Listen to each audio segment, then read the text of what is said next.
The story of Sage is probably one of the most complicated lores that exist within Valorant. On the surface, it may sound confusing, but there isn't much talk about Sage's lore besides the fact that Viper is very angry with her for some reason. But there are so many layers to Sage that have yet to be uncovered, and I think a lot of these we may never even find out because it's deeply rooted into Sage's personality rather than actual storyline. So let's get into it. Sage is the 7th agent to join the Valorant protocol, coming from China where she studied at a monastery there for a long time. She's a very wise and compassionate person, always trying to keep her team going in bad situations and showing genuine care for others. Because Sage gives off the maturity and wisdom of an older person, she's been given a leadership role within the Valorant protocol. It's even said that if Brimstone were to ever not be able to lead anymore for whatever reason, Sage would be the one to replace him, despite the protocol being founded with Viper and Sage being the 7th person to join. She's also the head of the protocol's Radiant training program. Basically, this program formalizes the training of new Radiants into the protocol. The first time we got to see an example of this program being used was when Phoenix and Neon was recruited and Sage was her mentor. Of all the agents, Sage was particularly close with Viper because the two of them share a history together. There was an unknown point in time where a catastrophic event happened in Viper's life and she needed Sage's help desperately. For whatever the reason, Sage was unable to help Viper. This caused Viper a great deal of pain, and even to this day, Viper holds it against Sage and seems to hate her for it. Sage, you're the only one who can keep us alive. Don't fail us now like you failed me then. Viper, have you thought about my offer? You don't have to. Never, ever assume you can help me. You can't help me. You can't help them. While it's not confirmed what exactly happened, many theorize that it's the situation surrounding Omen and Viper. When Omen attacked and tried to kill Viper in the past, we know that Viper managed to fight back and lock Omen inside a chamber, which then spewed out gas that transformed him into a phantom. It's believed that Viper may have regretted this after seeing what she did to Omen and how he's in constant pain. So she tried to have Sage help her and save Omen before it's too late. Obviously, Sage was unable to help, and this caused Viper to get extremely mad at her for it and holds it against her. But it doesn't really make sense. Sage is a healer and can resurrect the dead. What happened to Omen is beyond health and life. It's an entire transformation of his physical form, and it looks like that's beyond what Sage is able to fix. On the other hand, Sage and Omen are said to have crossed paths before in the past. This may imply the time Viper had asked Sage to save him. Although Sage couldn't save Omen, the two of them still maintain a good relationship, with Sage genuinely feeling sorry for Omen's condition and Omen complimenting Sage's abilities. There are also hints that Sage actually acknowledges her failure to save Omen in the past and is deeply affected by it. This can be seen in the music video for Champions 2021, where Sage appears to be in some sort of forest and places her hand on the ground. Her healing seems to spread towards a nearby flower and it ends up melting and it dies. The flower is colored purple and seems to represent Omen as Sage tries to heal him but fails, and he falls apart and dies. Some have also gone on to theorize that this scene is actually an example of what happens when Sage uses her healing powers, where the flower isn't being healed but rather drained of its life, which hints as an answer towards the question of where does the life that Sage provides come from. But I think it makes more sense that the flower represents Omen just because of how it's animated. But let me know what you guys think in the comment section below. And before I move on, I just want to talk about my line of PCs with Apex Gaming PCs. I had been playing on a crappy PC and even a gaming laptop for many years and it was horrible. It's not as fun and you're constantly dealing with FPS issues and you simply can't get better. I have my own streaming PC now and I actually enjoy the games I play and I'm able to do everything I want, just like make these videos for you guys. For those of you not too techy with PCs, the Apex Streamer comes with a Ryzen 7 5700X CPU and a 4060 RTX graphics card, which is plenty for running games like Valorant, CSGO, Minecraft, VR, and streaming them yourself. If you think you want to get an even higher end model or a lower end, there are several options. And don't worry, financing is available so you don't have to buy it all upfront at once. You can just pay a small amount each month until it's paid off. And for the cherry on top, you get an additional 10% off when you use my code Nibble during checkout. So please abuse that code as much as you can and save yourself that 10%. Alright, back to the video.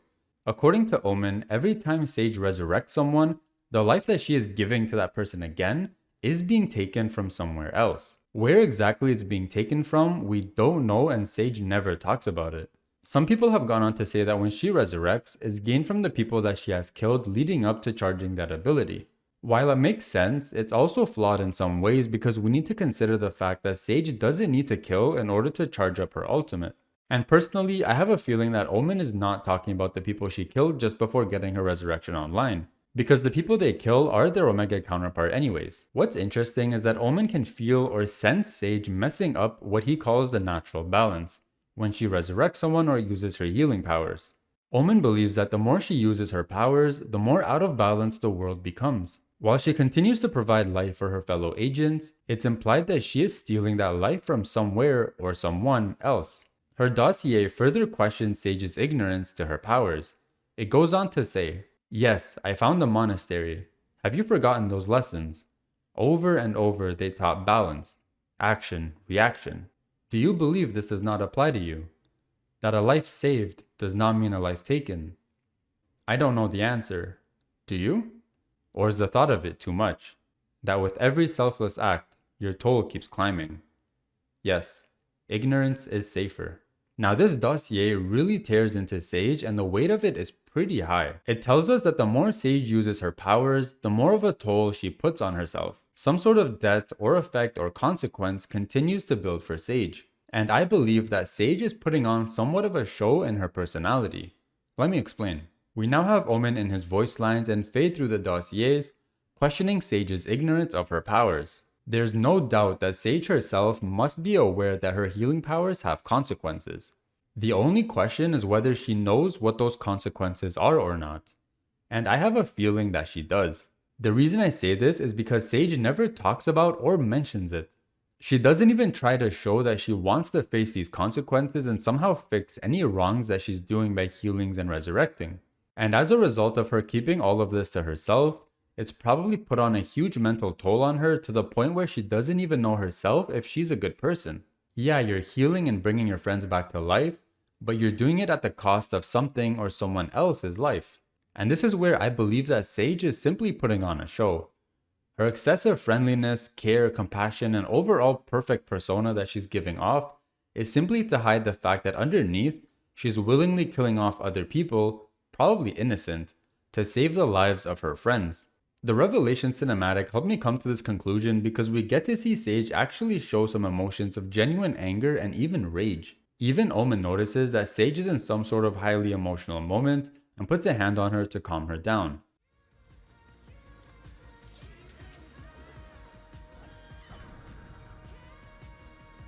Keep in mind that the cinematic does take place on Omega Earth, so these agents are from Valorant Legion. However, because Sage has the same powers and concept as her counterpart, I'm sticking with the idea that the Alpha Sage probably feels the same way, having bottled up emotions like this. Another cool detail in the cinematic is the idea that Omen can sense Sage tipping the natural balance as he mentioned. An example of it was when Sage got hurt and healed herself. Omen sensed it and eventually went to help her, which is a really nice detail they added. And if it's not obvious already, then I'll just add on here that Sage is the reason that the agents never truly die. We've seen poor Cypher die 100 times in these cinematics, yet somehow he magically appears again in the next one. Same with every other agent that has died and appeared again. The reason they all come back to life is because Sage is resurrecting them. There will never be a time where Sage gets killed off in these cinematics because that would simply mean the beginning of the end for the protocol, as they would no longer be able to come back to life again if they died. And the final cool bit of lore with Sage actually comes from KO. In one of his voice lines to Sage, he tells her that where he's from, she's not a medic but rather a weapon. It is strange, Sage. Where I'm from, you're no medic, only a weapon. This is pretty interesting because Sage's primary role is leadership and being the medic for the team. But according to KO, who comes from an alternate timeline several centuries into the future, Sage's role is seen as a weapon, not a medic. Which is particularly surprising given that the time KO comes from is when Radiants and humans have gone to war. It's unclear whether Sage was ever a healer to begin with in his timeline, or if she just rose up to becoming a powerful fighter from the start. I hope you guys enjoyed this video on Sage's lore. Make sure to drop your comments down below on what you think and any theories that you guys have as well. Also, let me know what other lore stories you guys are interested in hearing. Leave a like and subscribe if you enjoyed this video, and as always, thanks for watching.